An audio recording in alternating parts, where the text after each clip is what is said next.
صرف نیت کیجئے کیا بات اللہ ہے، بچائے گا. واہ، بے شک. فرماتا ہے والذین جاہدوا فینا لنہدینہم سبلنا. جو اللہ کی راہ میں کوشش کرتے ہیں اللہ ان کے لیے راستے پیدا کر دیتا ہے. بے شک بے شک. صرف سچی نیت کر لو گناہ سے بچنے کی. قدرت کی مدد نہ آئے تو پھر کہنا اللہ ضرور بچائے گا. بچنے کی نیت تو کرو.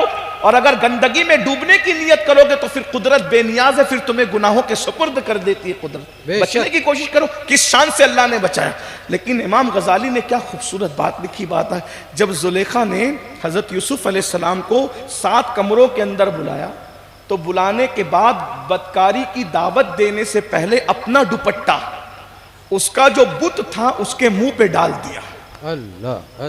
چونکہ اس وقت تک زلیخا مسلمان نہیں ہوئی تھی, اسلام قبول نہیں کیا تھا, وہ کسی بت کی عبادت کرتی, اور اس نے بت بھی سونے کا بنا رکھا. مالدار جو تھی, بادشاہ کی بیوی جو تھی, تو پھر بت بھی سونے کا تھا. اس نے دوپٹہ ڈال دیا بت کے چہرے پہ. تو حضرت یوسف علیہ السلام نے کہا دوپٹہ اپنے خدا کے چہرے پہ کیوں ڈالا. توجہ کرنا, کیا بات ہے, وہ کیا بات. مشرکہ تھی مگر کہیں نہ کہیں جھوٹے خدا کے ماننے والی ہونے کے باوجود بھی اس کو اپنے خدا کا لحاظ تو تھا. اللہ. کیا جب پوچھا کہ تو نے دوپٹہ اس کے منہ پہ کیوں ڈال دیا تو اس نے کہا یوسف بدکاری کرنا چاہتی ہوں تو خدا کے چہرے پہ دوپٹہ اس لیے ڈال دیا کہ میرا خدا مجھے بدکاری کرتے وقت نہ دیکھ لے. بس اتنا سننا تھا کہ حضرت یوسف علیہ السلام لرز گئے. حضرت بیدم شاہ وارسی نے کہا تھا راہ کعبے کی ملی مجھ کو صنم خانے سے.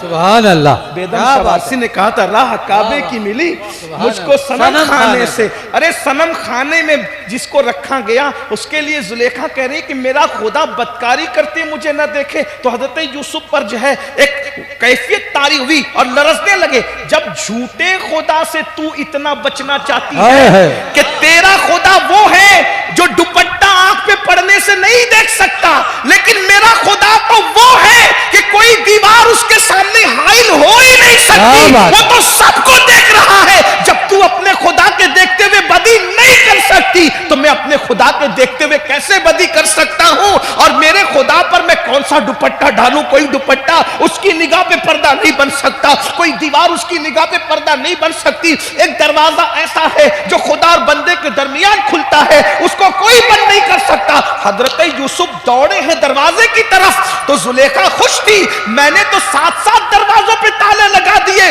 یوسف نہیں جا سکتے. لیکن جیسے پہلے دروازے پہ پہنچے تالا ٹوٹ کر گرا, دروازہ خود بخود کھل گیا. دوسرے دروازے پہ پہنچے, اس طرح سارے دروازے کھل گئے. امام غزالی لکھتے ہیں بندے اگر تو بھی یوسف کی طرح سچی طلب لائے گا تو خدا تیرے لیے بھی تالے توڑ کر کے دروازہ کھول کر کے تجھے بچا لے.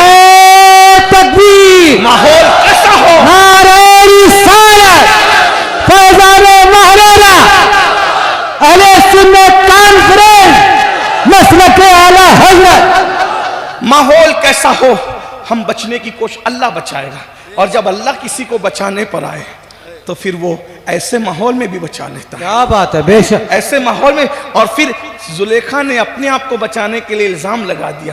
ذرا غور تو کریں, کہا ہم بدنام کر دیں گے اگر گناہ نہیں کریں. توجہ تو کریں, اگر گناہ نہیں کرو گے تو ہم بدنام کر دیں گے. حضرت یوسف نے کہا بدنامی مول لے لیں گے مگر یار کو ناراض نہیں کریں گے. کیا بات ہے, کیا بات. اور پھر خدا کی شان تو دیکھو, جب زلیخا نے اپنے شوہر سے کہا کہ اس نے میری آبرو پہ ہاتھ ڈالا تو زلیخا کے خاندان کے دودھ پیتے بچے کی اللہ نے بے زبانی میں گویائی عطا کی. اور وہ جھولے سے کہنے لگا کہ جس کا دامن آگے سے چاک ہے وہ قصوروار ہے, جس کا دامن پیچھے سے چاک ہے وہ بے قصور ہے. دامن دیکھا جائے حضرت یوسف کا دامن پیچھے سے چاک تھا کیونکہ وہ پکڑنے کے لیے دوڑی تھی. اور اللہ اکبر. اور پھر حضرت یوسف کی معصومیت کی گونج مصر میں آج تک کے ہے. اللہ اکبر. پتا چلا وہ تو اللہ کے نبی تھے, معصوم تھے, لیکن اگر کوئی بندہ گناہ سے بچنا چاہے تو اس کو انبیاء کا صدقہ تو ملتا ہے.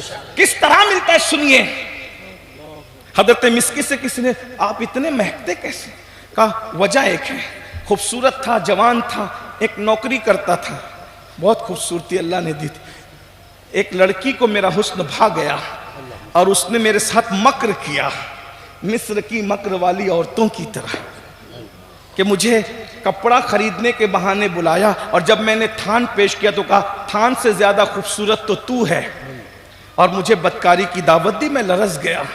اس نے کہا اگر بدی نہیں کرو گے تو تمہیں بدنام کریں گے۔ دیکھ بہت یکسانیت ہے اس واقعے کی، واقعہ مصر سے، حضرت مسکی کے واقعے کو بہت یکسانیت ہے۔ اور کہا اچھا اگر بدنام، چونکہ وہ نبی تھے وہاں نفس مطمئنہ پہلے ہی موجود تھا، لیکن یہاں نفس مطمئنہ بھی نہیں تھا۔ کہا ٹھیک ہے اگر بدنام کرو گی تو بدنام بھی نہیں ہونا، تو کیا کریں؟ ایک تدبیر، ابھی کچھ دماغ نہیں چل رہا ہے، کہیں بیٹھتے ہیں۔ بیٹھے کہاں؟ کہیں بیٹھنے تو دے گی نہیں، تو کہا اچھا مجھے حاجت ہے، میرے پیٹ میں تکلیف ہے، مجھے حاجت ہے تاکہ میں قضائے حاجت کروں، بیت الخلا جاؤں۔ کہا وہاں بیٹھ کے کچھ موقع مل جائے، کرنا کیا ہے۔ اندر گئے تو اس نے بھی ہوشیار تھی، اوپر کی طرف ٹیرس پہ بھیجا بیت الخلا کے لیے، جہاں پر بیت الخلا بنا ہوا تھا۔ وہاں بیٹھ کے سوچنے لگے کریں کیا کریں کیا۔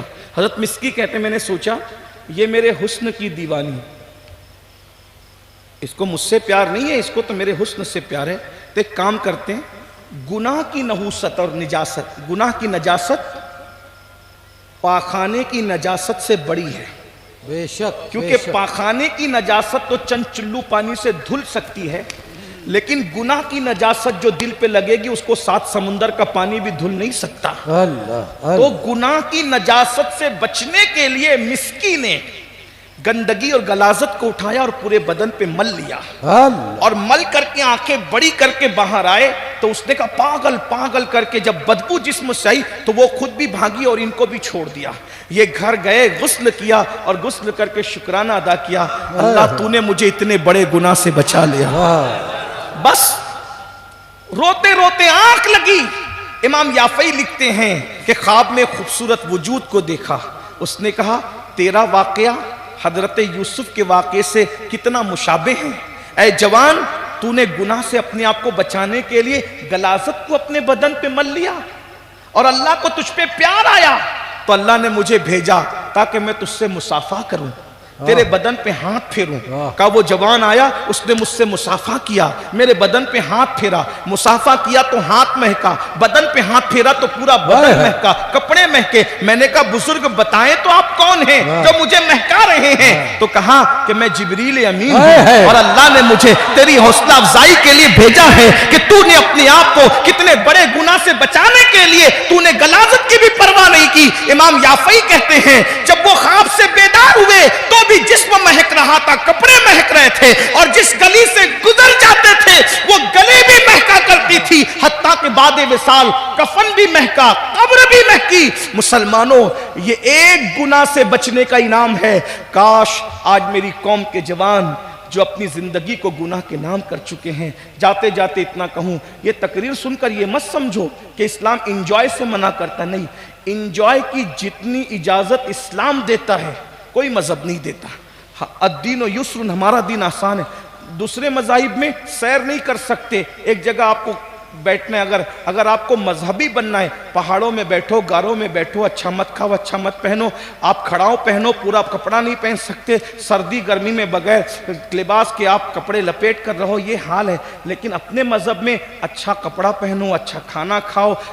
پہاڑوں میں خدا نہیں ملتا، خدا تو اپنے مخلوق کی خدمت کرنے سے ملتا ہے۔ انجوائے دیکھو، کہتا ہے سیرو فی الارض، زمین کی سیر کرو، عبرت سے لوگوں کو دیکھو۔ بلکہ اپنا مذہب تو یہ ہے کہ اگر آدمی بھوکے کو کھانا کھلائے تو پہاڑ میں بیٹھ کر عبادت کرنے سے جو ثواب نہیں ملتا وہ بھوکے کو کھانا کھلانے سے ملتا ہے۔ کسی کو دیکھ کے مسکرا دو تو اس پہ بھی صدقے کا ثواب ملتا ہے۔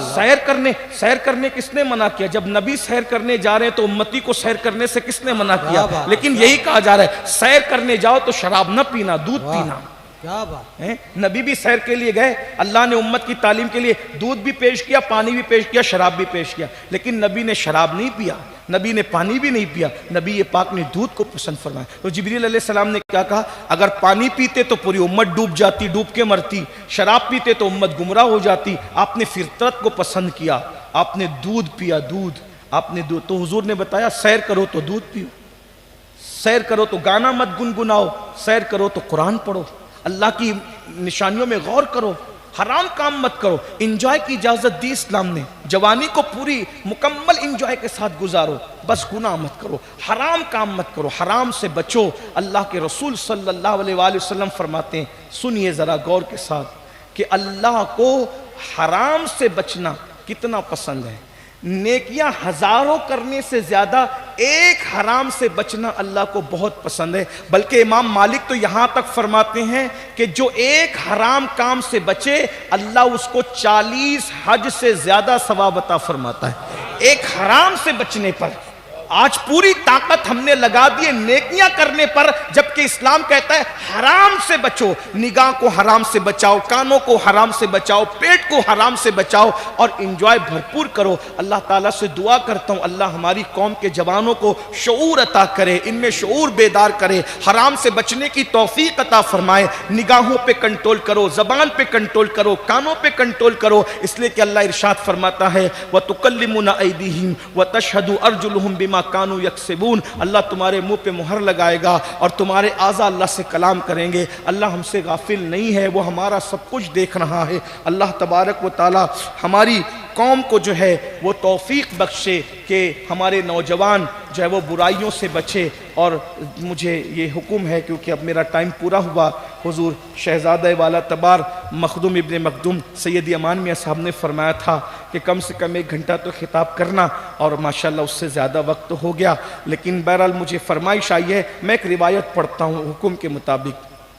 آج ہمارے جوان حرام میں جو سب سے زیادہ حرام کام کر رہے ہیں، وہ ایک تو بدکاری ہے، زنا ہے، اور دوسرا نشہ ہے، اور نشے کو جان بوجھ کر پروموٹ کیا جا رہا ہے مسلم معاشرے میں۔ جی وجہ بے شک۔ کیونکہ اچھا جو نشے کو پروموٹ کر رہے ہمارے معاشرے میں وہ ہم سے محبت نہیں کرتے، بلکہ یہ ایک تیر سے 2 شکار ہیں کہ تمہارے ٹیلنٹ سے اتنی لوگوں کا اتنا خوف ہے، لوگوں کو اتنا خطرہ ہے کہ وہ جانتے ہیں کہ تم پڑھو گے نا تو تمہارا مقابلہ کوئی نہیں کر سکے۔ آپ دیکھیے ہندوستان کو سجانے سے لے کر ایٹمی طاقت عطا کرنے تک کس کی صلاحیتیں ہیں؟ کیا آج تک تاج محل جیسی عمارت کوئی اور تعمیر کر سکا؟ کیا بات، کیا بات، واہ واہ۔ ہندوستان کو ایٹمی طاقت کس نے دی؟ آج جو ہم اپنی ایٹمی طاقت میں فخر کرتے ہیں، اپنے ملک کو ہم بالکل محفوظ تصور کرتے ہیں، بولو ایٹمی طاقت عطا کرنے والا کلمہ پڑھنے والا تھا کہ نہیں تھا؟ بے شک بے جسے شک۔ دنیا عبدالکلام کے نام سے جانتی ہے۔ آپ جانتے ہیں نا، آپ تو جنرل نالج کی بڑی باتیں کرتے ہیں، ہم لوگ بہت زیادہ پڑھ لکھے نہیں ہیں، لیکن یہ بات ہے کہ نہیں ہے؟ لال قلعے سے سنوارا گیا، تاج محل سے سنوارا گیا، اس کے بعد صرف سنوارا نہیں، بچانے کے لیے سب سے پہلے انگریزوں کے خلاف جس نے جہاد کا فتویٰ دیا دلی کی جامع مسجد میں نماز جمعہ کے بعد، وہ کون تھا؟ اسی مرد قلندر کو لوگ فضل خیر آبادی کے نام سے جانتے ہیں۔ بے شک بے شک۔ انقلاب کا نعرہ کس نے دیا؟ کیا بات۔ لوگ کہتے ہیں اردو مٹا دیں گے، لیکن انقلاب تو ابھی بھی زندہ ہے۔ بے شک۔ جس جلسے میں لوگ کہتے ہیں کہ اردو مٹا دیں گے، پھر اس میں انقلاب زندہ باد کا نعرہ بھی لگتا ہے، یعنی اردو مٹائی نہیں جا سکتی، یہ ایک الگ بات ہے۔ میرے بھائیوں ذرا تصور کیجئے، اللہ نے آپ کو صلاحیت بہت دی ہے، اس لیے آپ کی صلاحیت سے لوگ لرزہ برندام ہے۔ آپ تاریخ پڑھیے، اگر پڑھے لکھے نوجوان، یقیناً یہ پڑھے لکھے شہر میں پڑھے لکھے جوان موجود ہوں گے، آپ کو پتہ ہونا چاہیے کہ آپ کے پاس ہندوستان میں اتنی دولت تھی کہ آپ کی دولت کی وجہ سے یہ ملک سونے کی چڑیا کہلاتا تھا۔ یہاں کے مورخین نے لکھا ہے کہ انگریزوں کی آمد سے پہلے کلکتہ کے ایک ایک مسلمان تاجر کے پاس اتنی دولت تھی کہ اور ملکوں کے شاہی خزانے میں بھی اتنی دولت موجود نہ تھی، اتنے مالدار تھے آپ۔ تو آپ کی تجارت کا انداز الگ ہے، وجہ سب کی صبح سورج نکلنے کے بعد ہوتی ہے، مسلمان کی صبح سورج نکلنے سے پہلے ہوتی ہے۔ بے شک بے شک۔ اس لیے میری گزارش، سب کی شام سورج غروب ہونے پر ہو جاتی ہے، اور ہمارے لیے سونے کا وقت عشاء کی نماز کے بعد ہوتا ہے۔ ہم اٹھتے اور قوموں سے پہلے ہیں، سوتے اور قوموں کے بعد ہیں، تو جو زیادہ جگے گا وہ زیادہ ترقی کرے گا۔ اور ایک بات بتاؤں، اور جگہ پر مذہبی لوگ تاجر نہیں ہیں، لیکن ہمارے یہاں ہمارا نبی بھی تاجر، ہمارے صحابہ بھی تاجر، ہمارے اولیاء، ہمارے مرشد حضور غوث العظم دستگیر تو اتنے بڑے تاجر تھے کہ ان کا مال تجارت کئی ملکوں میں جاتا تھا۔ بے شک بے شک۔ ہمارے یہاں دولت حاصل کرنا کوئی عیب نہیں، بس اتنا ہے، عیب وہ ہے دولت غلط طریقے سے کمانا عیب، صحیح طریقے سے کما کے جما کے زکوٰۃ نہ دینا عیب۔ بے شک۔ اگر کوئی صحیح طریقے سے کماتا ہے جماتا ہے تو مالدار بننا کوئی عیب نہیں ہے، یہ سنت عثمان غنی ہے، بے شک بے شک یہ سنت عبد الرحمن ابن عوف ہے، بے شک۔ یہ سنت سلیمان ہے۔ اور ایک بات کہہ دوں، رسول اللہ بھی کوئی کم مالدار تھے، کیا ان بات کے ہے۔ دور میں ان سے بڑا زمیندار کوئی نہیں تھا۔ بے اگر شک۔ تحقیق کرنا ہے تو کر لیجئے، حضور کی جتنی ذاتی زمین تھی، جتنی زمین حضور کی تھی ذاتی، اتنی زمین کا تو آج آپ تصور نہیں کر سکتے۔ یہ میں روحانیت کے طور پہ، عقیدت کے طور پہ نہیں کر رہا، حقائق کے طور پہ کہہ رہا ہوں۔ ایک ایک آدمی کو حضور اتنا دے دیتے تھے کہ آپ اس کا تصور نہیں کر سکتے۔ لوگ دیہاتی لوگ کہتے تھے اگر مالدار بننا ہے تو مسلمان ہو جاؤ، محمد الرسول اللہ ایمان بھی دیتے اور مالا مال کر دیتے۔ کیا بات ہے، واہ واہ سبحان۔ تو آج ہمارے معاشرے میں نشے کو پرموٹ کیا جائے، اور نشہ وہ ہے میرے بھائی جو آپ کے حکم پر ایک روایت پڑھنا چاہتا ہوں کہ آپ کے بچے پڑھ نہ سکے، آپ پڑھ نہ سکے، آپ تجارت نہ کر سکے، آپ تعلیم پہ توجہ نہ دے سکے، جو خود نشے میں دھت پڑا رہے گا، اپنی بہن کی اس کو فکر نہیں ہوگی تو دوسروں کی بیٹیوں کی وہ کیا فکر کرے گا، ہے نا؟ اس لیے نوجوانوں کو ایک نشانہ بنا، مارے بھی مرو بھی، پیسہ تمہارا، اسٹالمنٹ پر مرو نشہ کرتے ہوئے، اس لیے کہ نشہ انسان کو اسٹالمنٹ پر تباہ کرتا ہے۔ اور اتنا سمجھ دیں، نشہ صرف جان نہیں لیتا، نشہ تو انسان کا ایمان بھی لیتا ہے۔ بے شک بے شک۔ اب اس کو سنیے، حضرت ابن حجر مکی نے بھی لکھا، امام ابن الجوزی نے بھی لکھا، امام غزالی نے بھی لکھا۔ ایک بہت بڑا بنی اسرائیل کا عابد تھا، عبادت گزار۔ شور پہ توجہ نہ کریں، ادھر دیکھیں، اگر چہرہ اہم ہے تو یہ چہرہ اہم ہے، کیا بات ہے سبحان اللہ۔ اور گفتگو اہم ہے تو رسول اللہ کی گفتگو اہم ہے، کیا بات ہے، کہ واہ۔ زبان میری ہے، میں حضور علیہ السلام کا فرمان بیان کروں۔ بنی اسرائیل میں ایک بہت بڑا عابد تھا، اس کا نام تھا برسیسا، برسیسا اس کا نام تھا، سعاد سے برسیسا اس کا نام تھا۔ وہ اتنا بڑا عابد تھا کہ اس کے 60,000 شاگرد، یعنی شاگرد تو بہت تھے لیکن 60,000 شاگرد تھے جو اس کی ریاضت اور مجاہدے کی وجہ سے ہوا میں اڑتے تھے۔ اللہ، اگر ہم ہوا میں اڑنے کی بات غریب نواز کی کریں تو لوگوں کو یوں لگتا ہے کہ یہ کہانی کس سے ہے، لیکن یہ تو روایت ہے۔ میں نے حوالے 3 پڑھ دی، آپ اس کی طرف رجوع کریں تو اور بھی مل جائیں گے آپ کو۔ تو وہ لوگ یہ حضور علیہ السلام کی حدیث ہے جو میں بطور مفہوم پڑھ رہا ہوں۔ بطور مفہوم اس لیے ہم پڑھتے ہیں کہ کہیں اپنی طرف سے اضافہ ہو جائے تو حضور کی طرف کوئی جھوٹ منسوب نہ ہو، اس لیے میں بطور مفہوم پڑھ رہا ہوں۔ احتیاط کا تقاضا تو یہی ہے کہ ہماری زبان کا اور حدیث رسول کا، بے شک بے شک۔ وہ سخن ہے جس میں سخن نہ ہو، واہ، وہ کیا بیاں بات۔ ہے جس کا بیان بیان ہے، ہے۔ وہ گل ہے لبہائے نازک ان کے، ہزار جھڑتے ہیں پھول جن بے سے، شک۔ گلاب گلشن میں دیکھے بلبل یہ دیکھ گلشن گلاب میں، گلاب میں، کیا بات ہے، واہ واہ۔ پورا گلشن سمٹ آتا ہے مصطفیٰ جان رحمت کی لبوں سے، ایسے پھول جھڑتے ہیں۔ تو جلدی جلدی بات پوری کر رہا ہوں، ٹائم زیادہ ہو رہا ہے، اور ہمیں انشاءاللہ حضور خاندان برکات کی آبرو، امین طریقت، امین شریعت، امین قادریت، امین اہل سنت، واہ واہ سبحان اللہ۔ ہم سب سنیوں کی ریڑھ کی ہڈی، بے شک بے شک۔ جس کی شفقتیں ہمیں نئی جان عطا کرتی ہیں، کیا بات ہے، کیا بات ہے، جس کے چہرے کی زیارت ہمارے لیے آب حیات کا درجہ رکھتی ہے۔ کیا بات ہے، واہ واہ۔ انشاءاللہ ہم اپنے مرشد کے کچھ خطابات اور کچھ ان کی نصیحتیں بھی سنیں گے، بیٹھ کے سنیں گے۔ اور میں تو آپ کو کہتا ہوں یہ لمحے زندگی میں بار بار آیا نہیں کرتے، واہ واہ، کیا اس بات۔ لیے چراغ سے قریب رہ کر کے محروم نہ رہنا، واہ واہ۔ دریا کے قریب رہ کے محروم نہ رہنا، جتنا فائدہ اٹھا سکتے اٹھا لو۔ ایک جس دن ان کو جان جاؤ گے اس دن پچھتاؤ گے کہ ہم دریا کے قریب رہ کر پیاسے رہے۔ اس لیے اگر آپ میں کے بہت سارے ایسے میرے نوجوان بھائی ہیں کہ جو کسی سے مرید نہیں ہوئے تو ان کے لیے سنہری موقع ہے، حضرت سے مرید ہوں، بے شک۔ حضرت سے مرید، اس لیے کہ ہمارے بزرگوں سے ہم نے سنا ہے کہ اس وقت ہندوستان کی زمین پر چند چہرے ایسے ہیں جو پیر ہونے کا حق رکھتے ہیں۔ کیا بات ہے، واہ سبحان اللہ۔ ہاں، ان میں سر فہرست جن کا نام لیا جا سکتا ہے وہ حضور امین ملت کی ذات۔ بے شک بے شک۔ میں اللہ کو گواہ بنا کر کہتا ہوں میری طبیعت میں کوئی چاپلوسی نہیں۔ لوگ مجھ سے اسی لیے جھگڑتے رہتے ہیں کہ لوگ مجھے 20-25 سال والے عرس میں بلاتے تو میں کہتا ہوں کہ میں نہیں آ سکوں گا، کیونکہ آپ بلاؤ گے تو کہو گے کہ میرے ابا جی کرامت بیان کرو، اور میں انہیں جانتا ہوں کہ وہ قرضہ لے کر کے بھاگے تھے اور وہیں ان کا انتقال ہوا تھا، تو میں مقروض کی کرامت کیسے بیان کروں؟ اللہ اکبر۔ تو لوگ مجھ سے ناراض رہتے ہیں، ہم نہیں بیان کرتے، لیکن یہ کیونکہ ہمیں اللہ کو منہ دکھانا ہے، مگر آپ کو سچائی کی طرف مشورہ بھی تو دینا ہے۔ بے شک کیونکہ آپ میدان میں کھڑے ہیں، خدا نے ہمیں چھت پہ کھڑا کیا ہے، تو میدان میں کھڑے رہنے والوں کو جو نظر آتا ہے چھت پہ کھڑے رہنے والوں کو اس سے زیادہ نظر آتا ہے. تو ہم یہاں چھت پہ کھڑے ہیں تو ہم جان رہے کہ حضور امین ملت کیا ہے، حالانکہ مکمل حقیقت ہمیں بھی پتہ نہیں ہے، لیکن ہم نے تو جتنا سنا ہے نا بزرگوں سے. آپ سمجھتے کیا ہیں؟ ماہریرہ کو سمجھتے کیا؟ جس دن ماہریرہ کو سمجھ جاؤ گے پتہ چلے گا بڑے بڑے وہ جو کسی کو نہیں مانتے تھے ماہریرہ مطالعہ آ کر سرنڈر ہوئے ہیں. کیا بات ہے، بے شک آپ کیا سمجھتے ہیں ماہریرہ کو؟ اور یہ بات یاد رکھنا، ماہریرہ آ کر کسی نے ماہریرہ کی عظمت نہیں بڑھائی ہے، کیونکہ ماہریرہ اتنا بڑا ہے کہ اس کی عظمت کو ہم نہیں بڑھا سکتے.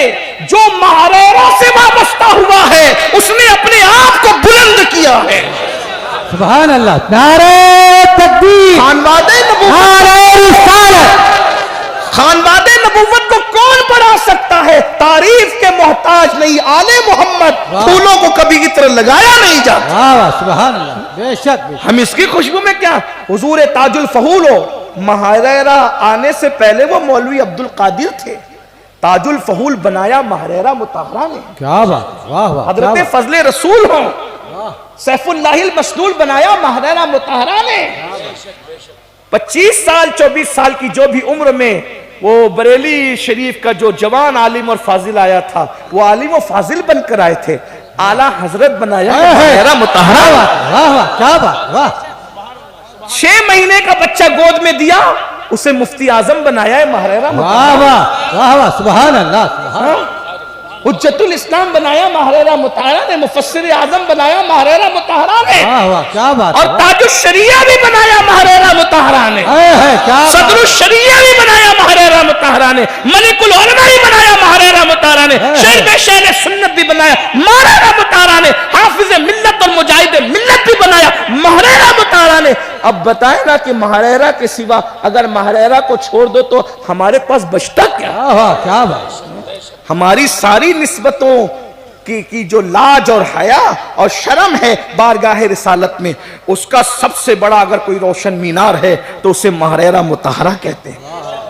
بہرحال تو میں اپنی گفتگو سمیٹ لوں، اور میں نے ایک مشورہ دی اپنے جوانوں کو کہ قادریت کا پاورفل اگر کنیکشن جوڑنا ہے بارگاہ رسالت سے تو پھر ماہریرہ شریف سے جڑو. اور پھر ماہریرہ میں ان سے بڑا کون ہے؟ جس کو رفیق ملت جیسے لوگ، ایسے کلندر جیسے لوگ بڑا بھیا کہتے ہوں، جو حضور سرکار رفیق ملت کا ہی بڑا بھیا ہو تو پھر آخر وہ کتنی بڑی ہستی ہوگی. بہرحال اللہ ہمارے حضور آبروئے خاندان برکات سید امین ملت کو بہت لمبی عمر دے، بہت لمبی عمر دے. اہل سنت پر ان کا سایہ عافیت کے ساتھ، خیر کے ساتھ، صحت کے ساتھ، تندرستی کے ساتھ دراز کرے. عمر نو عطا فرمائے. عمر نو. کسی نے مجھ سے کہا کہ اپنے مرشد کو عمر نو کی دعا کیوں دیتا ہے؟ عمر خضری کی دعا سب دیتے. میں نے کہا خضر کی عمر میں اختلاف ہے لیکن حضرت نو کی عمر میں کوئی اختلاف نہیں ہے. تو میں اپنے مرشد کو وہ دعا کرنا چاہتا ہوں کہ جو عمر کے اعتبار سے کوئی اختلاف ہی نہ ہو. اختلاف سے بالا یہ دعا ہے کہ اللہ تعالی ہمارے مرشد کو عمر نو عطا فرمائے، صحت دے، تندرستی دے، اہل سنت پر ان کا سایہ دراز کرے، اور ان کے ساتھ ان تمام علماء اور مشائخ کا سایہ دراز کرے جو اہل سنت و جماعت کے لیے مفید سے مفید تر ہیں. ان کے حق میں مفید سے مفید تر ہے. تو بات ختم کرنے لگا تھا، عرض کر رہا تھا کہ برسیسا 60,000 شاگرد ہوا میں اڑتے تھے، ہوا میں فرشتے رش کرتے تھے. کیا برسیسا ہے! اللہ نے فرشتوں سے کہا مگر کافر ہو کے مرے گا. یہ بات ہے بھائی، جس کے شاگرد صاحب کرامت، جو خود صاحب کرامت قدرت کی طرف سے اعلان ہے، مگر کافر ہو کے مرے گا. اس کا مطلب یاد رکھنا، اگر خوب عبادت کی توفیق ہو گھمنڈ نہیں کرنا، عزتیں ملے گھمنڈ نہیں، اس سے ڈرتے رہنا. پتہ نہیں اس علیم و خبیر اور خفیہ تدبیر کرنے والے کے علم میں میرے لیے پتہ نہیں کیا لکھا ہے. کبھی کبھی کسی کو اتنا بلند کرتے کہ فرشتے جس کو جنت میں جھولا جھلائیں اور پھر اس کے بعد اٹھا کے پھینک بھی دیا جاتا. اور کسی کی پوری زندگی میخانے میں گزرتی ہے اور اس کو توبہ کی توفیق دے کر بشر حفی بنا دیتے ہیں. ذرا غور تو کیجئے. کسی کو اسم اعظم سکھاتے ہیں بلم و باور کی شکل میں، اور اس کے بعد چھین کے اس کی زبان کتے کی طرح لٹکا دیتے ہیں اور اس کو برباد کر دیا جاتا ہے، اور کسی کو پوری زندگی جنگل میں ڈکیتی کرتے ہوئے گزارتے ہیں اور توبہ کی توفیق دے کر کے فضیل ابن عیاض بنا دیتے ہیں۔ اس لیے کوئی گھمنڈ مت کرو، جب تک کہ یہ دونوں قدم جنت میں پہنچ نہ جائیں کوئی گھمنڈ نہ، کوئی عبادت پہ ناز نہیں، تقوی پہ ناز نہیں، علم پہ ناز نہیں، حسن پہ کسی چیز پہ نہیں، ناز ہو تو محمد الرسول اللہ کی نسبت پہ ناز۔ اللہ ہمارا اس سے بڑا کوئی تعارف ہی نہیں ہے کہ ہم محمد الرسول اللہ کے غلام۔ جامی جیسی ہستی کہتے ہیں، کیا مزے میں کہتے ہیں بصدق و صفا گشت بیچارہ جامی غلام غلامان آل محمد۔ سبحان اللہ، اپنا تعارف یہی ہے کہ ہم حضور کے غلام ہیں، حضور کے غلاموں کے غلام ہیں، اس سے بڑی کیا نسبت ہوگی؟ بے شک، ہم ہیں ان کے، وہ ہیں تیرے، تو ہوئے ہم تیرے، اس سے بڑھ کر تیری سمت اور وسیلہ کیا ہے؟ وسیلہ کیا ہے؟ واہ زاہد ان کا، میں گناہگار، وہ میرے شافع، اتنی نسبت مجھے کیا کم ہے؟ تو سمجھا کیا ہے؟ واہ واہ، کیا بات ہے، واہ۔ بہرحال تو کہا برسیسا کافر ہو کے مرے گا۔ حیرت تھی، قدرت کی طرف سے اعلان تھا۔ پھر کیا ہوا؟ برسیسا کی عبادتوں کے چرچے، شیطان کو ایک نظر نہ بھایا، شیطان انسان کی شکل میں برسیسا کے گھر آیا، اور گھر آنے کے بعد اس کو کہا کہ مجھے بھی اپنے شاگردوں میں شامل کر دیں۔ برسیسا نے کہا اے اجنبی مسافر، اب میری خانقاہ میں کوئی جگہ نہیں تاکہ میں کسی کو اپنا شاگرد بناؤں۔ اچھا ایک رات رکوں؟ ایک رات رک سکتے ہو۔ شیطان نے یہ نماز شروع کی اور پوری رات کھڑا رہا، پورا دن کھڑا رہا، یعنی اس نے ایسی عبادت کی کہ برسیسا حیران رہ گیا۔ جب اس نے نماز مکمل کی تو برسیسا نے کہا او نمازی بھائی، ایسی لذت والی نماز تو میں کبھی پڑھ نہ سکا، کیونکہ میں تو بہت چھوٹی پڑھتا ہوں، کیونکہ کھانے کی طلب ہوتی ہے، سونے کی طلب ہوتی ہے، سستی بھی ہوتی ہے، اور تجھے کوئی سستی نہیں، تجھے کوئی غفلت ہی نہیں، تجھے کوئی کمزوری نہیں۔ اس نے کہا ایسے مزے کی عبادت بے گناہ لوگوں سے نہیں ہوتی۔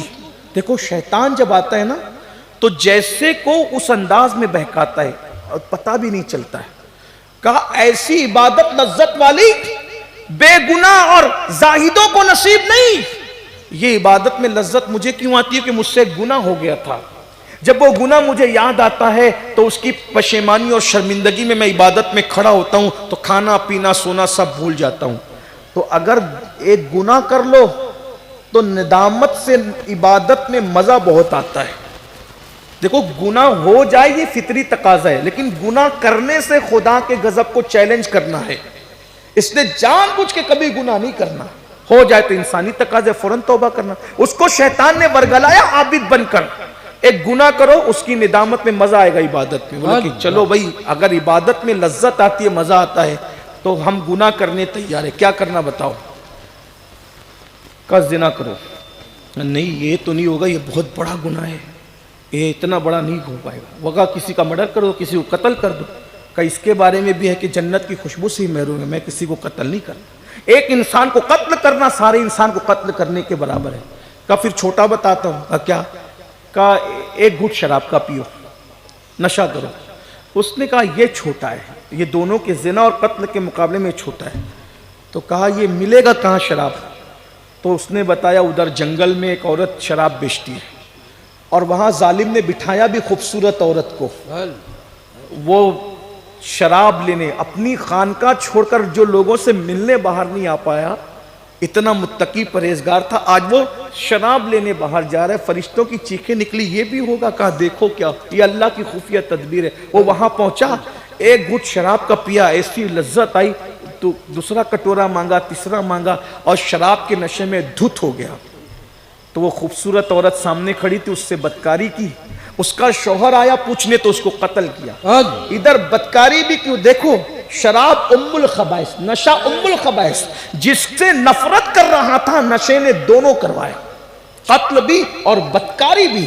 اور ادھر شیطان انسان بن کے بادشاہ کے پاس گیا، اور بادشاہ کے پاس جا کے کہا برسیسا کا کیا حال ہے؟ کہا وہ تو آبرو ہے بڑا، ہمارے پوری بستی کی آبرو ہے، ہمارے پوری بستی کے لیے اعزاز ہے، اس کے تقوی کی قسم کھائی جاتی ہے، پرہیزگاری میں اس کا کوئی ہم پلہ نہیں ہے، اس کے 60,000 شاگرد ہواؤں میں پرواز کرتے ہیں۔ کہا چلو دیکھو کیا کر رہا ہے وہ۔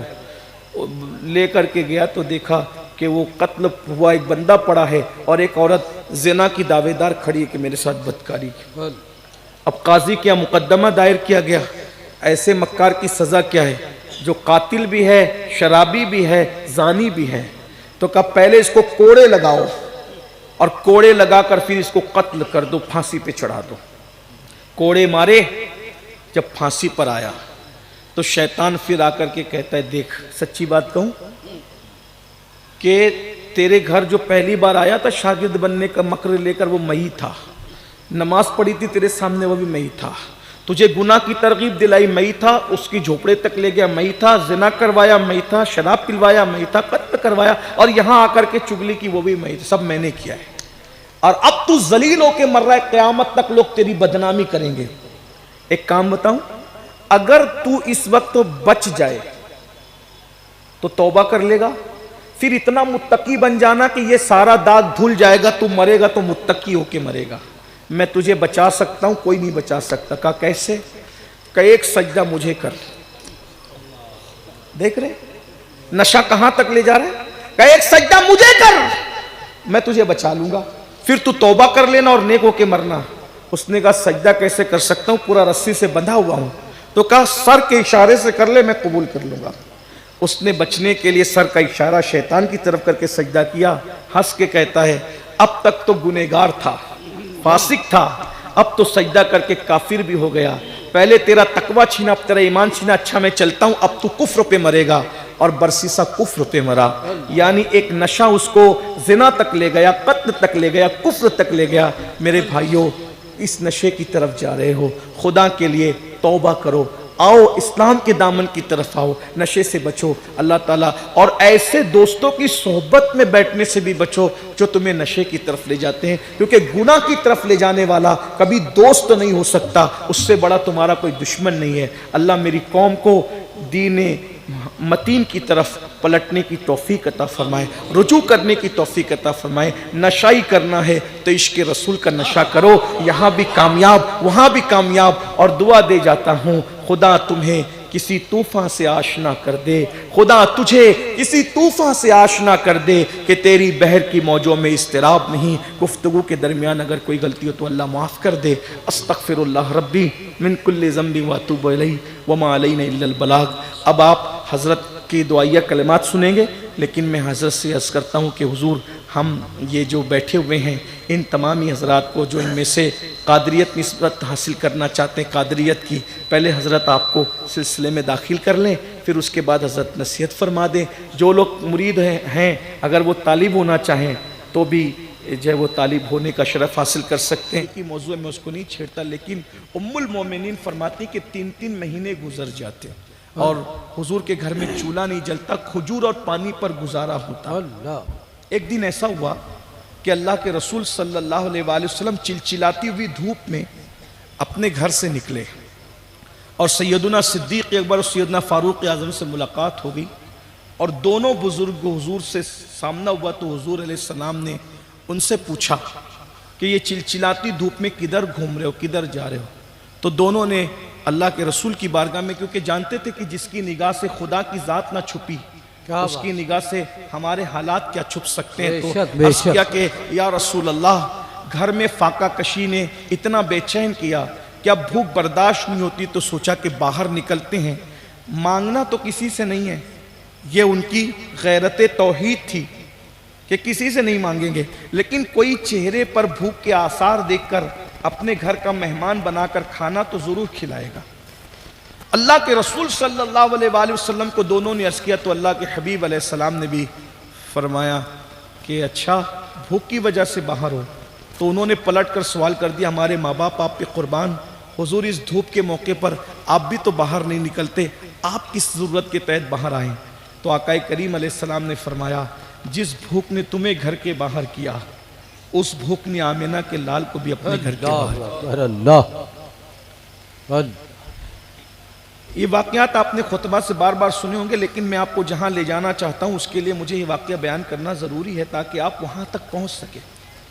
اور اس کے بعد اللہ کے رسول صلی اللہ علیہ وآلہ وسلم نے دونوں یاروں کو ساتھ لیا, اور ساتھ لے کر کے کسی صحابی کے گھر گئے. ان کے ایک انصاری صحابی تھے اور ان کا باغ تھا, وہاں پہنچے تو انہوں نے جلدی جلدی کھجوریں پیش کی اور عرض کیا حضور انتظار فرمائیں، میں بکری کا بچہ بھی ذبح کر کے کھانا بناتا ہوں۔ انہوں نے کھانا رکھ دیا، کھانا سامنے آیا۔ جب کھانا سامنے آیا تو انہوں نے کہا حضور کھانا جو ہے وہ حاضر ہے، حضور اس کو شرف بخشیں، یہ کھانا حاضر ہے۔ حضور علیہ السلام کبھی صاحب خانہ کو دیکھتے ہیں، گھر والے کو دیکھتے ہیں، اور کبھی کھانے کو دیکھتے ہیں، اور انہوں نے کہا حضور یہ آپ کے لیے، حضور قبول فرمائیں۔ تو حضور علیہ السلام کی آنکھ میں آنسو تھے۔ حضور نے فرمایا کہ یہ کھانا دیکھ کر مجھے میری بیٹی یاد آ گئی۔ اللہ اکبر اللہ۔ حسنین کی مادر، حسنین کی امی جان، جتنے دن کا میں بھوکا ہوں اتنے دن میری بیٹی بھوکی ہے، اللہ جتنے دن سے میں نے نہیں کھایا اتنے دن سے میری بیٹی نے بھی نہیں کھایا، اور مجھے کھانا سامنے آتے وقت اپنی بیٹی یاد آ گئی ہے۔ اگر آپ اجازت دیں تو میں تھوڑا سا کھانا اپنی بیٹی کے گھر بھجوا دوں تاکہ میں کھا رہا ہوں تو میرے علاوہ میری بیٹی بھی کھا لے۔ یہ ان کی زندگی ہے جن کو ماننا ہمارے ایمانیات کا حصہ ہے۔ بہرحال میزبان نے عرض کیا کہ مولا بندہ پرور غریب پرور سب آپ کا ہے، آپ جو چاہیں کریں۔ حضور نے کھانا بھجوایا، پھر حضور نے کھانا کھایا، اور کھانا کھانے کے بعد اب اللہ کے رسول علیہ السلام کی کیفیت یہ ہوئی کہ راوی بیان کرتے کہ حضور کی داڑھی آنسوؤں سے تر ہو گئی، اللہ اتنا روئے کہ آنسوؤں سے تر ہو گئی۔ اللہ تو انہوں نے پوچھا یا رسول اللہ جب بھوکے تھے اس وقت آنکھ میں آنسو نہیں تھے، اب کھانا کھانے کے بعد آپ کی آنکھوں میں اتنے آنسو کہ داڑھی آنسوؤں سے تر ہو گئی، حضور رونے کی وجہ کیا ہے؟ تو اللہ کے رسول صلی اللہ علیہ وآلہ وسلم فرماتے ہیں یہ ایک جملہ پڑھنے کے لیے حدیث کا میں نے اتنا واقعہ بیان کیا۔ میری قوم کے جوانوں، میری ماں اور بہنوں، آپ سب کی توجہ چاہتا ہوں، ذرا غور کریں۔ اللہ کے رسول علیہ الصلوۃ والتسلیم سے جب صحابہ نے پوچھا یا رسول اللہ پیٹ میں کھانا جانے کے بعد آنسوؤں کی اتنی کثرت کیوں ہے کہ داڑھی آنسوؤں سے تر ہو گئی؟ تو اس وقت میرے آقا فرماتے ہیں اس لیے آنسو آ گئے کہ اللہ نے کتنا لذیذ کھانا مجھے کھلایا، اگر قیامت کے دن اللہ اس کھانے کے بارے میں مجھ سے پوچھے گا تو میں اللہ کی بارگاہ میں کیا جواب دوں گا؟ اللہ یہ کون سوچ رہا ہے؟ یہ سوچ کس کی ہے؟ جس کو قرآن کہتا ہے وَلَسَوْفَ يُعْطِيكَ رَبُّكَ فَتَرْضَىٰ، اے محبوب آپ کا رب آپ کو عنقریب اتنا عطا کرے گا کہ آپ راضی ہو جائیں گے۔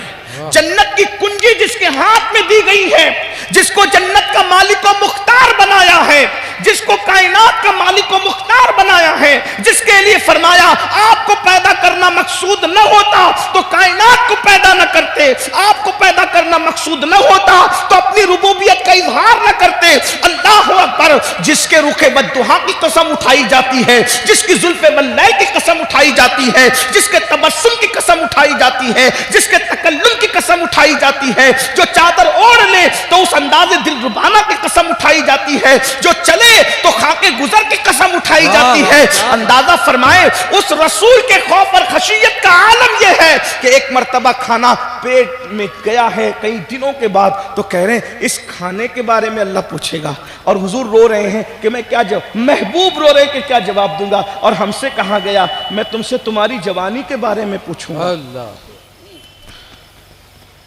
سوچو تو صحیح نا، پوری رات گٹکا کھا کر کے تھوکنے والوں، مجھے بتاؤ اللہ کو جواب کیا دو؟ نرم گدوں پہ لیٹ کر کے گندی فلمیں دیکھنے والوں اللہ کو جواب کیا دو گے؟ آؤ کسی طرف چلتے ہیں۔ ایک دن وہ آئے گا جوانی ڈھل جائے گی، جیسے سورج کو عروج کے بعد زوال ہے، پھول کھلنے کے بعد مرجھا جاتے ہیں، جیسے چاند بدر کامل ہونے کے بعد گھٹنا شروع ہو جاتا ہے، ویسے ہمیں بھی جوانی بڑھاپے میں بہت جلدی ڈھلے گی۔ جوانی کہتے ہی اسے ہیں جو جانے کے لیے آتی ہے، بے شک بے شک، اور بڑھاپا کہتے اسے ہیں جو آنے کے بعد کبھی نہیں جاتا بلکہ اپنے ساتھ ہمیں لے جاتا ہے۔ بے شک اس کو سمجھیے، اس کو سمجھنے کی کوشش کیجئے۔ جوانی کو انجوائے کے نام پر گناہوں کی دہلیز پر جلانے والوں، ایک ایک لمحہ گزر رہا ہے۔ اللہ کے رسول علیہ الصلوۃ والتسلیم فرماتے ہیں ہر آنے والی صبح ہر انسان سے مخاطب ہو کر کہتی ہے یہ آج جو دن آیا ہے دوبارہ تیری زندگی میں کبھی نہیں آئے گا، کچھ اچھے اعمال کر لینا، گناہ مت کرنا، کچھ اچھے اعمال کر لینا، گناہ مت کرنا، کچھ اچھے اعمال کر لینا، گناہ مت کرنا۔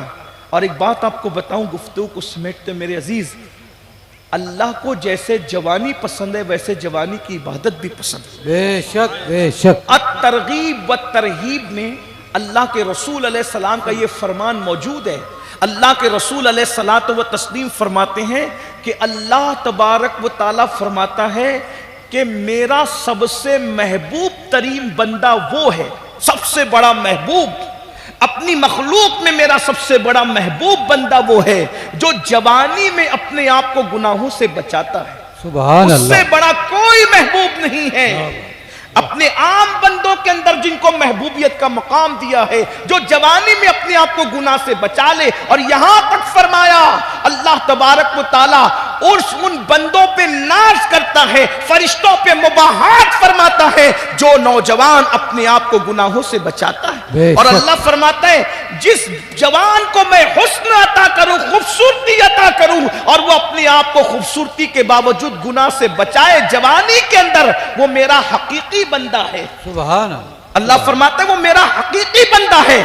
جمع الجوامع کے اندر ایک حدیث اللہ کے رسول علیہ السلام کی لکھی ہوئی ہے۔ اللہ کے رسول علیہ السلام فرماتے ہیں جو جوان رات کو اٹھ کر عبادت کرتا ہے اس جوان کو بوڑھے کی عبادتوں پر ایسی فضیلت حاصل ہے، آقا فرماتے ہیں جیسے مرسلین کو مخلوق پر فضیلت حاصل ہے۔ سبحان اللہ سبحان۔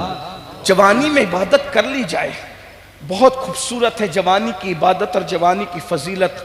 اگر جوانی میں انسان اپنی جوانی میں ایک گناہ سے، صرف ایک گناہ سے بچ جائے تو اس کا ایک گناہ سے بچنا اس کی پوری زندگی کے گناہوں کی مغفرت کا سبب ہو جاتا ہے۔ بے شک بے شک۔ بڑا مشہور واقعہ ہے، امام یافعی رحمۃ اللہ علیہ نے اپنی کتاب میں لکھا، اس کو نقل فرمایا ہے، روض الریاحین کے اندر آپ نے اس کو نقل کیا ہے، بہت خوبصورت انداز میں فرماتے ہیں اگر کبھی انسان گناہ اس کو دعوت دے اور وہ یہ سوچ کے کہ اللہ دیکھ رہا ہے وہ بچے، تو اس کا مقام اللہ کے نزدیک کتنا بڑھ جاتا ہے۔ فرماتے ہیں کہ ایک بزرگ تھے جن کا لقب تھا حضرت مسکی۔ مسکی عربی میں مسک جو ہے مشک کو کہتے ہیں۔ ان کو مسکی کہنے کی وجہ یہ تھی کہ ان کے جسم سے مشک کی خوشبو آتی تھی، سبحان اللہ۔ اور جب ان کا انتقال ہوا تو ان کا کفن بھی مہکا، اور امام یافعی کہتے ہیں کہ ان کو قبر میں رکھا گیا تو ان کی قبر سے بھی مشک کی خوشبو آتی تھی، سبحان اللہ۔ ان کو مسکی کہتے ہیں، یعنی موت کے بعد قبر بھی مہکی۔ ان کی زندگی میں ان سے کسی نے پوچھا کہ تمہارا جسم مہکتا ہے اس کی وجہ کیا ہے؟ تو حضرت مسکی کہتے ہیں، بہت خوبصورت بات کہتے ہیں کہ میں جو ہے جوانی کی شروعات تھی، جوانی کی ابتدا تھی، ابتدائی جوانی میں میں کپڑے کی دکان پہ کام کرتا ہوں، میرے گھر والوں نے مجھے کپڑے کی دکان میں، اور خوبصورت تھا۔ دیکھو کچھ لوگ خوبصورتی کو بہت بڑا انعام تصور کرتے ہیں، لیکن ان کو یہ بھی سوچنا چاہیے کہ خوبصورتی انعام تو ہے لیکن خوبصورتی آزمائش بھی۔ بے شک۔ انبیاء کی دنیا میں جتنا حضرت یوسف کو آزمایا حسن کی وجہ سے، اللہ۔ کون آزمایا؟ 7 کمروں میں اللہ۔ تالے لگا کر ایک عورت نے اندر بلایا، اور اندر بلا کر کے ان کو بدکاری کی دعوت دی۔ بڑا خوبصورت واقعہ ہے، بات آ گئی تو میں درمیان میں عرض کر دوں۔ ارشاد، آج کل کے نوجوان کہتے ہیں کہ مولانا ہم تو گناہ سے بچ نہیں سکتے۔ میں نے کہا یہ جھوٹ ہے، جو بچنا چاہیں صرف نیت کیجئے اللہ بچائے گا۔ فرماتا ہے والذین جاہدوا فینا لنہدینہم سبلنا، جو اللہ کی راہ میں کوشش کرتے ہیں اللہ ان کے لیے راستے پیدا کر دیتا ہے۔ بے شک بے شک۔ صرف سچی نیت کر لو گناہ سے بچنے کی، قدرت کی مدد نہ آئے تو پھر کہنا اللہ ضرور بچائے گا، بچنے کی نیت تو کرو۔ اور اگر گندگی میں ڈوبنے کی نیت کرو گے تو پھر قدرت بے نیاز ہے، پھر تمہیں گناہوں کے سپرد کر دیتی ہے قدرت۔ بچنے کی کوشش کرو، کس شان سے اللہ نے بچایا۔ لیکن امام غزالی نے کیا خوبصورت بات لکھی، بات ہے جب زلیخا نے حضرت یوسف علیہ السلام کو 7 کمروں کے اندر بلایا تو بلانے کے بعد بدکاری کی دعوت دینے سے پہلے اپنا دوپٹہ اس کا جو بت تھا اس کے منہ پہ ڈال دیا، اللہ۔ چونکہ اس وقت تک زلیخا مسلمان نہیں ہوئی تھی، اسلام قبول نہیں کیا تھا، وہ کسی بت کی عبادت کرتی، اور اس نے بت بھی سونے کا بنا رکھا، مالدار جو تھی، بادشاہ کی بیوی جو تھی، تو پھر بت بھی سونے کا تھا، اس نے دوپٹہ ڈال دیا بت کے چہرے پہ۔ تو حضرت یوسف علیہ السلام نے کہا دوپٹہ اپنے خدا کے چہرے پہ کیوں ڈالا؟ توجہ کرنا، کیا بات ہے، وہ کیا بات۔ مشرکہ تھی، مگر کہیں نہ کہیں جھوٹے خدا کے ماننے والی ہونے کے باوجود بھی اس کو اپنے خدا کا لحاظ تو تھا. کیا جب پوچھا کہ تو نے دوپٹہ اس کے منہ پہ کیوں ڈال دیا تو اس نے کہا یوسف بدکاری کرنا چاہتی ہوں تو خدا کے چہرے پہ دوپٹہ اس لیے ڈال دیا کہ میرا خدا مجھے بدکاری کرتے وقت نہ دیکھ لے. بس اتنا سننا تھا کہ حضرت یوسف علیہ السلام لرز گئے. حضرت بیدم شاہ وارسی نے کہا تھا راہ کعبے کی ملی مجھ کو صنم خانے سے. سبحان اللہ. بیدم شاہ وارسی نے کہا تھا راہ کعبے کی ملی مجھ کو صنم خانے سے. ارے صنم خانے میں جس کو رکھا گیا اس کے لیے زلیخا کہہ رہی کہ میرا خدا بدکاری کرتے مجھے نہ دیکھے. تو حضرت یوسف پر جو ہے ایک کیفیت طاری ہوئی اور لرزنے لگے. جب جھوٹے خدا سے تو اتنا بچنا چاہتی ہے کہ تیرا خدا وہ ہے جو دوپٹہ آنکھ پہ پڑنے سے نہیں دیکھ سکتا, لیکن میرا خدا تو وہ ہے کہ کوئی دیوار اس کے سامنے حائل ہو ہی نہیں سکتی, وہ تو سب کو دیکھ رہا ہے. جب تو اپنے خدا کے دیکھتے ہوئے بدی نہیں کر سکتی تو میں اپنے خدا کے دیکھتے ہوئے کیسے بدی کر سکتا ہوں. اور میرے خدا پر میں کون سا دوپٹہ ڈالوں؟ کوئی دوپٹہ اس کی نگاہ پہ پردہ نہیں بن سکتا, کوئی دیوار اس کی نگاہ پہ پردہ نہیں بن سکتی. ایک دروازہ ایسا ہے جو خدا اور بندے کے درمیان کھلتا ہے, اس کو کوئی بند نہیں کر سکتا. حضرت یوسف دوڑے ہیں دروازے کی طرف تو زلیخا خوش تھی, میں نے تو 7 دروازوں پہ تالے لگا دیے, یوسف نہیں جا سکتے. لیکن جیسے پہلے دروازے پہ پہنچے تالا ٹوٹ کر گرا, دروازہ خود بخود کھل گیا. دوسرے دروازے پہ پہنچے, اس طرح سارے دروازے کھل گئے. امام غزالی لکھتے ہیں بندے اگر تو بھی یوسف کی طرح سچی طلب لائے گا تو خدا تیرے لیے بھی تالے توڑ کر کے دروازہ کھول کر کے تجھے بچا لے. تکبیر. ماحول کیسا ہو, نعرہ رسالت, فیضان مولانا اہل سنت کانفرنس مسلک اعلی حضرت. ماحول کیسا ہو ہم بچنے کی کوشش, اللہ بچائے گا. اور جب اللہ کسی کو بچانے پر آئے تو پھر وہ ایسے ماحول میں بھی بچا لیتا ہے. کیا بات ہے, بے شک. ایسے ماحول میں. اور پھر زلیخا نے اپنے آپ کو بچانے کے لیے الزام لگا دیا. ذرا غور تو کریں, کہا ہم بدنام کر دیں گے اگر گناہ نہیں کریں. توجہ تو کریں, اگر گناہ نہیں کرو گے تو ہم بدنام کر دیں گے. حضرت یوسف نے کہا بدنامی مول لے لیں گے مگر یار کو ناراض نہیں کریں گے. کیا بات ہے, کیا بات. اور پھر خدا کی شان تو دیکھو, جب زلیخا نے اپنے شوہر سے کہا کہ اس نے میری آبرو پہ ہاتھ ڈالا تو زلیخا کے خاندان کے دودھ پیتے بچے کی اللہ نے بے زبانی میں گویائی عطا کی اور وہ جھولے سے کہنے لگا کہ جس کا دامن آگے سے چاک ہے وہ قصوروار ہے, جس کا دامن پیچھے سے چاک ہے وہ بے قصور ہے. دامن دیکھا جائے, حضرت یوسف کا دامن پیچھے سے چاک تھا کیونکہ وہ پکڑنے کے لیے دوڑی تھی. اور اللہ اکبر. اور پھر حضرت یوسف کی معصومیت کی گونج مصر میں آج تک کے ہے. اللہ اکبر. پتا چلا وہ تو اللہ کے نبی تھے, معصوم تھے, لیکن اگر کوئی بندہ گناہ سے بچنا چاہے تو اس کو انبیاء کا صدقہ تو ملتا ہے. کس طرح ملتا ہے سنیے. حضرت مسکی سے کسی نے آپ اتنے مہکتے کیسے؟ کہا وجہ ایک ہے, خوبصورت تھا, جوان تھا, ایک نوکری کرتا تھا, بہت خوبصورتی اللہ نے دی تھی. ایک لڑکی کو میرا حسن بھا گیا اور اس نے میرے ساتھ مکر کیا, مصر کی مکر والی عورتوں کی طرح, کہ مجھے کپڑا خریدنے کے بہانے بلایا اور جب میں نے تھان پیش کیا تو کہا تھان سے زیادہ خوبصورت تو ہے, اور مجھے بدکاری کی دعوت دی. میں لرز گیا. اس نے کہا اگر بدی نہیں کرو گے تو تمہیں بدنام کریں گے. دیکھ بہت یکسانیت ہے اس واقعے کی, واقعے مصر سے حضرت مسکی کے واقعے کو بہت یکسانیت ہے. اور کہا اچھا اگر بدنام, چونکہ وہ نبی تھے وہاں نفس مطمئنہ پہلے ہی موجود تھا, لیکن یہاں نفس مطمئنہ بھی نہیں تھا. کہا ٹھیک ہے اگر بدنام کرو گی تو بدنام بھی نہیں ہونا, تو کیا کریں؟ ایک تدبیر, ابھی کچھ دماغ نہیں چل رہا ہے, کہیں بیٹھتے ہیں. بیٹھے کہاں, کہیں بیٹھنے تو دے گی نہیں. تو کہا اچھا مجھے حاجت ہے, میرے پیٹ میں تکلیف ہے, مجھے حاجت ہے تاکہ میں قضائے حاجت کروں, بیت الخلا جاؤں. کہا وہاں بیٹھ کے کچھ موقع مل جائے, کرنا کیا ہے. اندر گئے تو اس نے, اچھا اس نے بھی ہوشیار تھی, اوپر کی طرف ٹیرس پہ بھیجا بیت الخلا کے لیے, جہاں پر بیت الخلا بنا ہوا تھا. وہاں بیٹھ کے سوچنے لگے کریں کیا کریں کیا.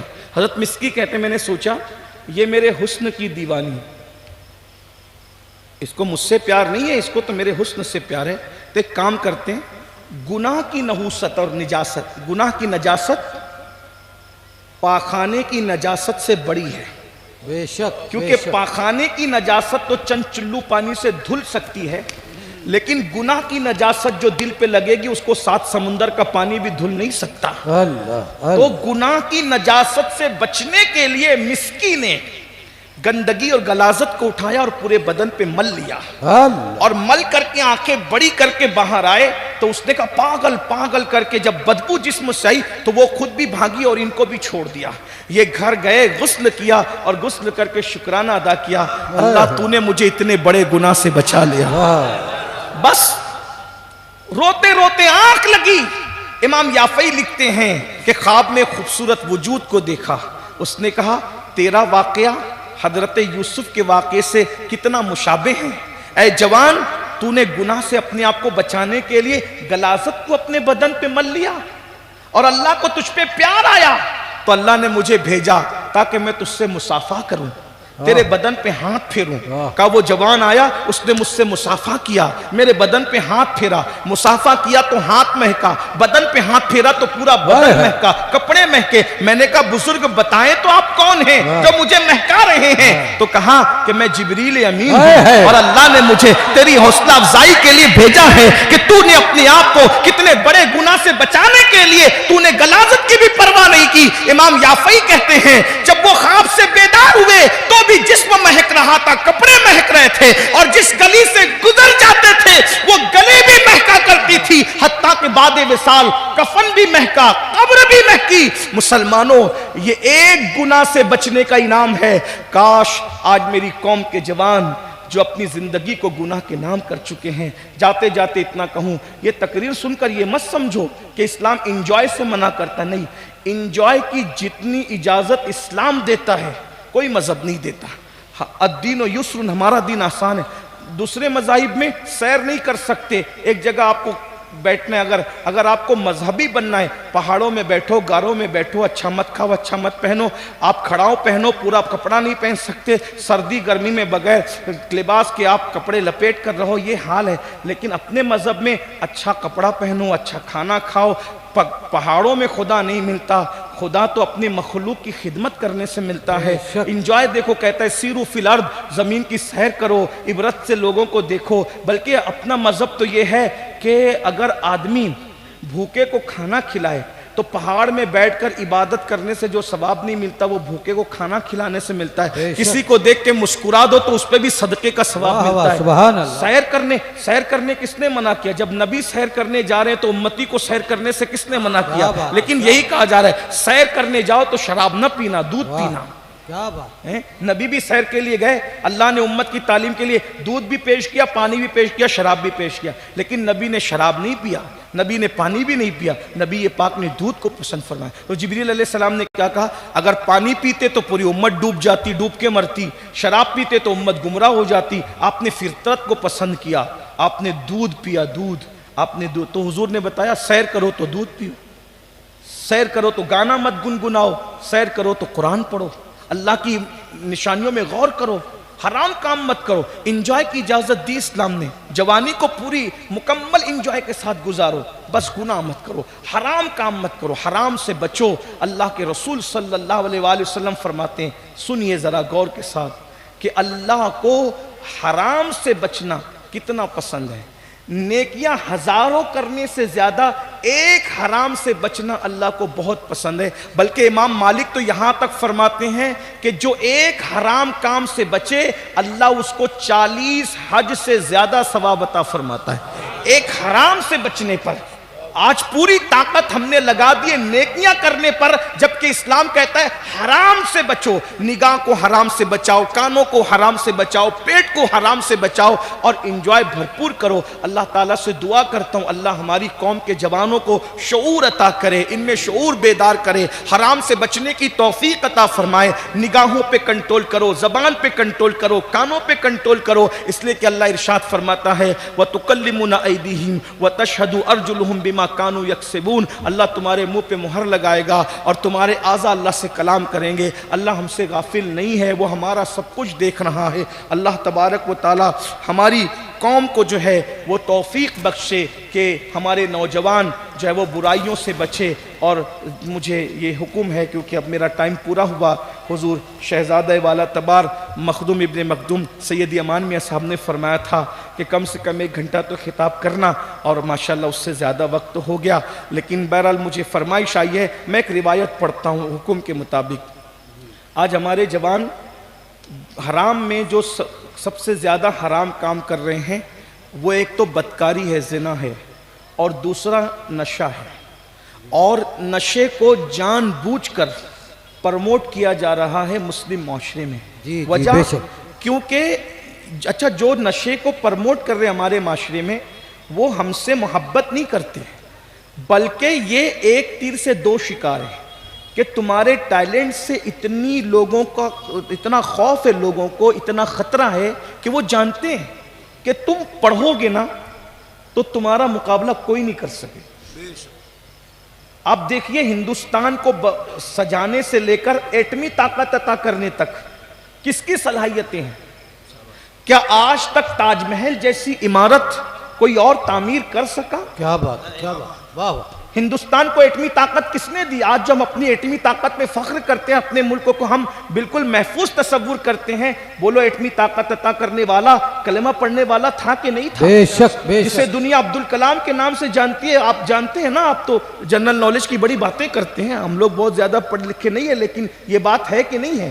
لال قلعے سے سنوارا گیا, تاج محل سے سنوارا گیا, اس کے بعد صرف سنوارا نہیں, بچانے کے لیے سب سے پہلے انگریزوں کے خلاف جس نے جہاد کا فتویٰ دیا دلی کی جامع مسجد میں نماز جمعہ کے بعد, وہ کون تھا؟ اسی مرد قلندر کو لوگ فضل خیر آبادی کے نام سے جانتے ہیں. بے شک, بے شک.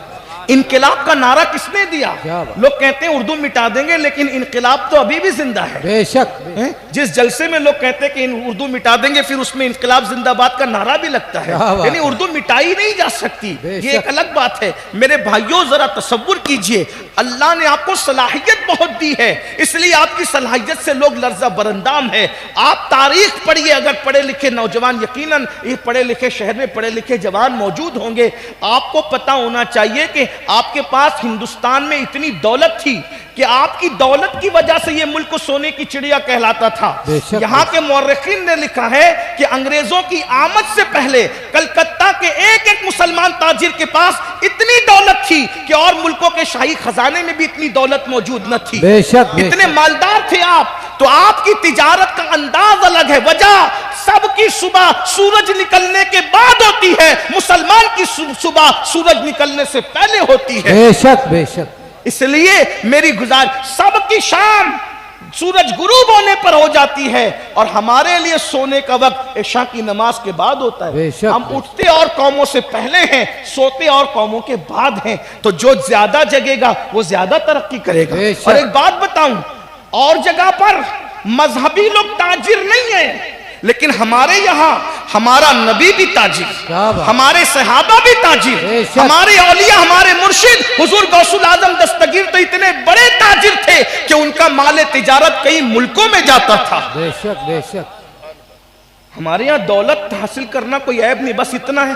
عیب وہ ہے دولت غلط طریقے سے کمانا عیب, صحیح طریقے سے کما کے جما کے زکوٰۃ نہ دینا عیب.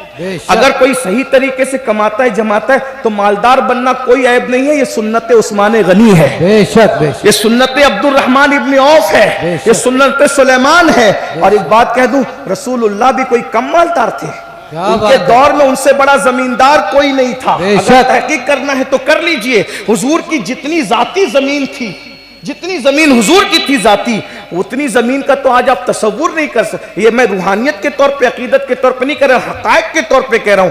ایک ایک آدمی کو حضور اتنا دے دیتے تھے کہ آپ اس کا تصور نہیں کر سکتے. لوگ دیہاتی لوگ کہتے تھے اگر مالدار بننا ہے تو مسلمان ہو جاؤ, محمد الرسول اللہ ایمان بھی دیتے اور مالا مال کر دیتے. کیا بات ہے, واہ واہ, سبحان. تو آج ہمارے معاشرے میں نشے کو پرموٹ کیا جائے, اور نشہ وہ ہے میرے بھائی جو آپ کے حکم پر ایک روایت پڑھنا چاہتا ہوں کہ آپ کے بچے پڑھ نہ سکے, آپ پڑھ نہ سکے, آپ تجارت نہ کر سکے, آپ تعلیم پہ توجہ نہ دے سکے. جو خود نشے میں دھت پڑا رہے گا, اپنی بہن کی اس کو فکر نہیں ہوگی تو دوسروں کی بیٹیوں کی وہ کیا فکر کرے گا, ہے نا. اس لیے نوجوانوں کو ایک نشانہ بنا, مارے بھی